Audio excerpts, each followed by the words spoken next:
السلام عليكم اخواني واخواتي، كي دايرين؟ لاباس عليكم؟ بخير؟ كنتمنى ان شاء الله تكونوا بخير وعلى خير، ويلقاكم هذا الفيديو في احسن الاحوال. كنقول لكم مرحبا بكم في فيديو جديد وفي وصفه جديده ان شاء الله.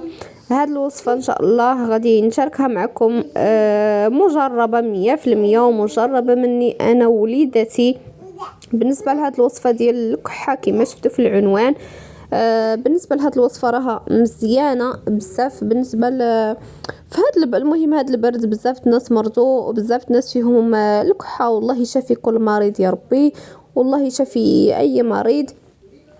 وبالنسبه لهاد الوصفه غادي نحتاجو فيها الزعتر، وغادي نحتاجو فيها داك الزنجبيل، زنجبيل طري، وغادي نحتاج فيها عرق سوس وواحد المكون اخر غادي نزيدو في الاخير. وغادي نحتاج الحليب. المهم المكون الاخر هو الزعفران الحر، غادي ندير الزعفران الحر. وبالنسبه اللي ما عندهاش الزعفران الحر ماشي ضروري، غادي دير الثومه في بلاصه الزعفران الحر، غادي دير 2 طروسه ديال الثومه في بلاصه الزعفران الحر. وصافي الحليب على حسب الكميه اللي بغيتو. انا درت هنا 1.5 كاس ديال الحليب. وبالنسبه لهاد الوصفه راه درتها لولدي، كان ولدي مريض، المهم فيه الكحه وما كتخليهش ينعس نهائيا. المهم ولكن النهار الاول شداتو الكحه ما خلاتوش ينعس. ديك الليله نيت اللي فيه الكحه نط ودرت ليه هاد الوصفه هادي، والحمد لله غير شربها وهو ينعس.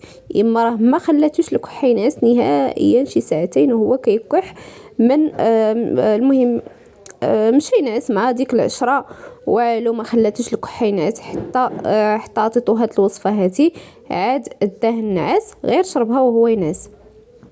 المهم درت ليه سميتو بالنسبه لهداك الزنجبيل، المهم درت انا على حسب الكميه اللي غادي ندير، ولا على حسب الحليب اللي غادي ندير. المهم درت تما 2 طروفه صغارين ديال هداك الزنجبيل. وهنا درت هذا عرق سوس. المهم راه حاولت معاه باش نقطعو بالموس، ما بغاش يتقطع. حاولت معاه باش نحكو بالحكاكه، ما بغاش يتحك، هو جا شويه قاسح بزاف. وصافي هزيت واحد الحجره وهرستو بديك الحجره. المهم ما بغيتش نديرو هكاك، بغيت هكا نهرسو باش يطلق ليا المهم المذاق ديالو ولا المنافع ديالو. صافي هرستو بواحد الحجره والموس، ودرتو في الكاسرونه، ودرت عليهم الحليب.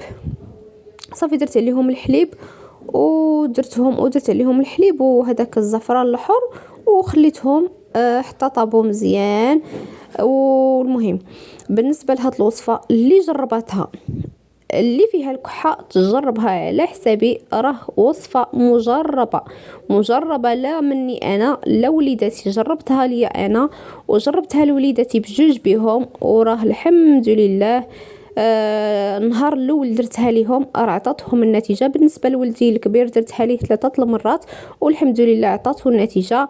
وبالنسبه حتى انا درتها يومين والحمد لله حتى انا عطاتني النتيجه. والمهم بالنسبه لهاد الوصفه كتشربوها بالليل الا بغيتو تنعسوا، ولكن انا نهار عطيتها لولدي عطيته واحد الكاس بالليل، وعطيته واحد الكاس في الصباح حيت غيمشي للمدرسه. والمهم خفت لا ترجعوا المعلمه ولا شي حاجه على حسب عندهم الامتحانات، حيت قالت لهم اللي مريض ما يجيش للمدرسه، وخفت لا ترجعوا المدرسه زعما من المدرسه. قلت بلاتي نصوب ليه واحد الكاس، واخا غادي يخرج ماشي مشكل، ما غادي ليه والو. صافي عطيته واحد الكاس في الصباح وواحد الكاس في العشيه، والحمد لله راه مشات ليه الكحه. وراه كانت فيه الكحه واحد المره شي 15 يوم ولا اكثر ما بغاتش تمشي منه. ديك الساعه جبت ليه السيرو من الفارماسيان ولكن ما دار ليه والو نهائيا. داك السيرو واش كيدير شي حاجه؟ وحتى انا الا شداتني الكحه كنجيب السيرو ولكن والو بدون نتيجه. بالنسبه للكحه ما كتبغيش هي الدواء ديال الفارماسيان، هي كتبغي شي حاجه تكون سخونه. المهم هذه هي الوصفه ديالي كما قلت لكم. راني طيبت داك الحليب مزيان، راه زدت عليه داك الزعفران الحر. المهم راه طيبته مزيان وخليته ما عطيتوش لولدي ديك الساعه، نيت خليته حتى طلق ديك المهم دوك المكونات حتى طلقوا شويه. عاد صفيت ديك سميتو، عاد صفيت الحليب و المهم عاد صفيت الحليب ودرته في الكاس وعطيته لولدي شربو. والمهم اللي جربت هاد الوصفه تقولها ليا في التعليق، وكنتمنى ان شاء الله تجربوها وترجعوا ليا. والله يشافي كل مريض. وغادي نقول لكم شكرا لاي وحده كتفرج في الفيديوهات ديالي، وشكرا لاي وحده بارطاجات الفيديوهات ديالي او قناتي، وكنقول لكم شكرا لكم بزاف وجزاكم الله خيرا.